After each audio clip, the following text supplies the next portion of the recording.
السلام عليكم ورحمة الله وبركاته. استكمالا لباب الصلاة، لسه مكملين في شرح مبطلات الصلاة، والنهاردة من ضمن مبطلات الصلاة هنتكلم على حاجات بتحصل مننا في الصلاة لو حصلت بصورة غير صحيحة تبقى صلاتنا باطلة.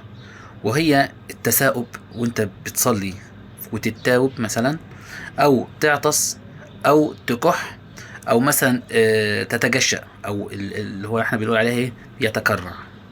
طيب الحاجات دي لو عملتها بشكل غير صحيح صلاتك تكون باطلة. تقول لي ازاي يعني دي فيها حاجة صحيح وغير صحيح؟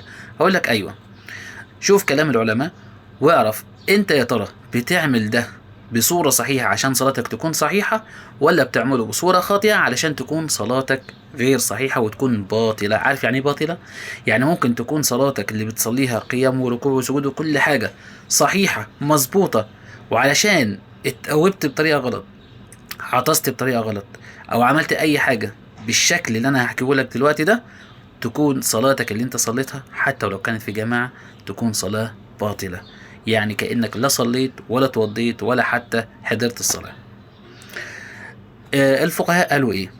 لا تبطل الصلاة بالتثاؤب والعطاس والسعال والجشع، ولو كانت مشتملة على بعض الحروف للضرورة. يعني انت عطست، جاتك ضرورة، عندك حساسية ضرورة، عطست او كحيت كتير كتير كتير او توبت كتير للضرورة، دي صلاتك كده مش هتبقى باطلة. وده عند مين؟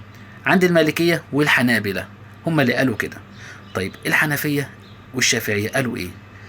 الحنفية ليهم تفصيل شوية، قالوا انها لا تبطل بهذه الاشياء بشرط، ركز معايا الله يرضى عليك، بشرط ألا يتكلف إخراج حروف زائدة على ما تقتضيه الطبيعة. على إيه؟ ما تقتضيه الطبيعة. كأن يقول في تساؤبه، يعني وأنت بتتاوب مثلا تقول ها ها، وتقوم إيه؟ حاطط حرفين ثلاثة كده وأنت بتتاوب، وهو أنت أصلا مش محتاجها، مش مضطر لكده. يعني لو مثلا اتوبت وفتحت بقك ماشي، ده ما يبطلش الصلاة. لكن تتكلف وتقول حروف وانت بتتاوب، ده اللي بيتكلموا عليه الحنفية.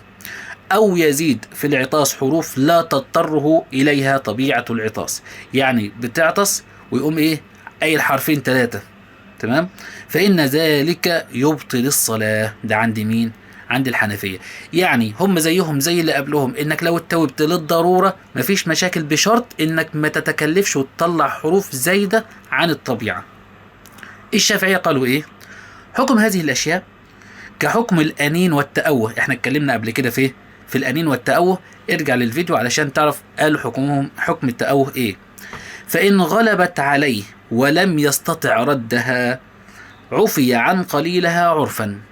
يعني لو التثاؤب ده او العطاس ده زيادة عنك ومش قادر تردها، تمام، لو حاجة قليلة مفيش مشاكل. اما اذا امكنه ردها ولم يفعل، لو قادر تمنع الكلام ده ومرضتش تمنعه، فانها تبطل الصلاة. ولو رجعت للتأوه والأنين عند الشافعية هتلاقي التفصيل أكتر، كأنه زيه زي الأنين والتأوه. لو غلبت عليك فالحاجة القليلة منها معفي عنها، يعني صلاتك صحيحة. زودت وانت قادر انك ترد الكلام ده، قادر انك تتاوب، بتتاوب كتير بس ما تكلفتش في الحروف، او غصب عنك طلع حرف او حاجة بغصب عنك مش كتير، تمام، صلاتك صحيحة. طيب لو انت قادر ترد ده وما عملتوش، صلاتك باطلة. هذا ما ذكر في التساؤب والعطاس والسعال في الصلاة، والله تعالى أعلى وأعلم، والسلام عليكم ورحمة الله وبركاته.